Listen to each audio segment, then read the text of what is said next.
இந்த மாதிரியான நேரத்தில் யாரும் எதிர்பாராத சில ட்விஸ்ட்டுகள் நடந்துகிட்டு இருக்குது. அதில் ஒன்று என்னன்னா, அப்துல் ஃபத்தா சிசியினுடைய நடவடிக்கைகள். அப்துல் ஃபத்தா சிசியை பொறுத்தவரையில் நம்ம வளமையில் இவரை பற்றி சொல்லும் போதே என்ன சொல்லுவோம்னா, இவர் எகிப்தில் இருக்கக்கூடிய ஒரு நெத்தனியாகு இஸ்ரேலில் இருக்கக்கூடிய ஒரு அப்துல் ஃபத்தா சிசி, அந்த அளவுக்கு உண்டான ஒரு ஆள். இவங்களை வச்சு பாதுகாத்துக்கிட்டு இருக்கிறதே அவங்க தான். அந்த அளவுக்கு அமெரிக்காவினுடைய சப்போர்ட்டு, அந்த மாதிரி இருக்கக்கூடிய ஆட்கள் இவங்க. அப்படி இருக்கிறவர் பிப்ரவரி மாதம் 1ஆம் தேதி அமெரிக்க அதிபர் டொனால்ட் ட்ரம்ப் பகிரங்கமாகவே இவருக்கு அமெரிக்கா வருமாறு அழைப்பு விடுத்திருந்தார். இந்த நிமிஷம் வரைக்கும் போமாட்டேன்னுக்கிட்டு கிடக்கிறாரு. நான் வரமாட்டேன். அமெரிக்க அதிபர் கூப்பிடுறாரு. எகிப்தினுடைய அதிபர் அப்துல் ஃபத்தா சிசி, நான் அமெரிக்காவுக்கு வருவதை தவிர்க்கிறேன். இதுவரைக்கும் வர்ற சைக்கினையை கூட அவங்க காட்டலை. நாங்கள் வர்றதுக்கு தான் ப்ரிப்பேர் ஆகிக்கிட்டு இருக்கிறோம், இந்த டேட்டில் வர்றதுக்கு வாய்ப்பு இருக்குது, அந்த டேட்டு பார்த்துக்கிட்டு இருக்கிறோம், அதிபருக்கு அந்த வேலை இந்த வேலை, இப்படி சாக்கு போக்கு கூட சொல்லலை.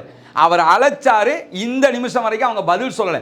பதில் சொல்லலைங்கிறதுக்கான காரணம் என்ன என்பதை அவர்கள் ராய்ட்டருக்கு தெளிவுபடுத்தும் போது அந்த நாட்டினுடைய முக்கியமான அதிகாரிகள் என்ன சொல்றாங்கன்னா, அமெரிக்காவினுடைய அதிபர் அப்துல் ஃபத்தா சிசியை, எகிப்தினுடைய அதிபரை அழைப்பதை எதற்குன்னு சொன்னா, இந்த இடப்பெயர்வு பற்றி பேசுறதுக்கு. காசா மக்களை நீங்களும் எடுத்துக்கிறீங்க, ஜோர்தானை நாங்கள் பேச வச்சுட்டோம், ஜோர்தான் இப்படி சொன்னாங்க, நீங்கள் இப்படி செய்யுங்க அப்படின்னு சொல்றதுக்கு தான் கூப்பிடுறாங்க.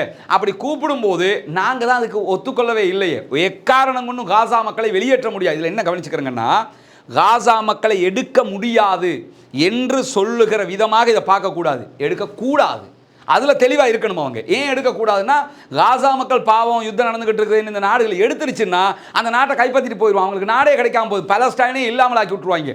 அதனால தான் நாங்கள் எடுக்க மாட்டோம், அமெரிக்க அதிபரை சந்திக்கிறதே கிடையாது என்று சொல்லி மிக தெளிவாக டொனால்ட் ட்ரம்பினுடைய இந்த செயல் திட்டத்திற்கு எதிராக எகிப்தினுடைய அதிபர் இருக்கிறார் என்கிற செய்திகள் இன்றைக்கு வெளியாகி இருக்கிறது. உண்மையிலேயே இந்த விஷயத்தில் அப்துல் ஃபத்தா சிசியினுடைய நடவடிக்கைகள் பாராட்டுக்குரியது, புகழுக்குரியது தான். ஏன்னா இந்த மாதிரியான ஒரு நிலை அவர் எடுக்கல என்று சொன்னா, இவரும் போய் சந்திச்சிட்டாருன்னா அவரும் சந்திச்சிட்டார், இவரும் இந்த ரெண்டு நாடும் ஒத்துக்கொண்டுச்சுன்னா சவுதி ஒத்துக்கொண்டா என்ன, இல்லைன்னா என்ன என்கிற விதமான ஒரு மாற்றம் ஏற்பட்டு காசா மக்கள் வெளியேற்றப்படுகிற ஒரு நிர்பந்தம் உண்டாகிவிடும்.